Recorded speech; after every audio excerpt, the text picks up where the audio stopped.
Hi, my name is Precious Benekoli. I was selected as one of the 68 creatives for a national dialogue on Nigeria's creative economy convened under the NIPSS Senior Executive Course 48 in collaboration with the Development Research and Project Center. The session was part of a broader national conversation on the orange economy and entrepreneurship for sustainable growth in Nigeria. It was coincided with the UN World Creativity and Innovation Day, and it brought together policymakers, researchers, and 68 young creatives from across the country.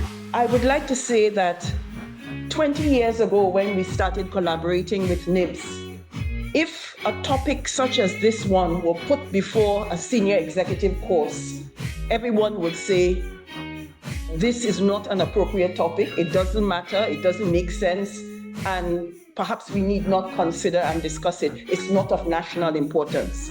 20 years ago, when the DIPC and NIBS signed our first MOU and started collaborating to support the senior executive course through mobilizing resources, intellectual material, and also by bringing to NIBS stakeholders from the grassroots and direct participants to engage and discuss, because these are the two areas that we work on.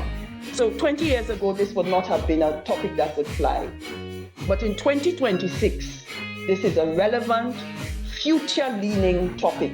It's an issue of national importance. It signals the direction of the economy. It signals the direction in which young people find self-worth and livelihood. What stood out to me was that this wasn't just a webinar or a panel. It was a structured policy dialogue, one of the few spaces where creatives and policymakers were actually in the same room, speaking directly to each other about the future of the creative economy. And that matters because for a long time, both sides have basically been working in parallel. Creative industry is a huge industry. It's a multi-trillion-dollar industry. What we know already is that Nigeria's creative economy, film, music, fashion, digital content, publishing is now a major part of our GDP and one of the biggest employers of young people. Across the dialogue, a few consistent issues came up. Access to finance is still a major barrier. Infrastructure is still weak in a lot of areas. Policy and regulation is still uncertain in practice. And intellectual property protection is still not strong enough for the scale of work being produced. One of the most interesting discussions was around funding. Policy questions were raised around how much creatives actually need to build sustainable work, and how repayment would even work if credit systems are introduced. But from the creative side, the response was more practical. Most of us are not saying loans are not the answer.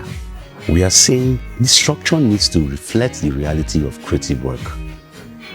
In many cases, grants or incentivized support makes more sense because creative projects don't follow predictable income cycles. And a film, a podcast, a book festival, they all require completely different kinds of funding logic. There were also conversations around intellectual property systems. Efforts from the Nigerian Copyright Commission and WIPO Nigeria came up in terms of strengthening protection for creative work, especially in digital spaces. And there's also a discussion around improving dispute resolution. Ideas like simplified or small-scale IP tribunals that can resolve creative industry cases faster and more efficiently. For me, what this dialogue really highlighted is that the creative economy in Nigeria is no longer emerging, it is already central. The question is no longer whether it matters, it's whether the policy structures around it are evolving fast enough to support what is already happening on ground. Because right now, there is still a gap between creatives building the economy and policy systems trying to define it. And that gap, that missing handshake between both sides, is really what this dialogue is trying to address. And if that alignment happens properly, then the creative economy stops being just a sector. It becomes real infrastructure for national development. Thank you.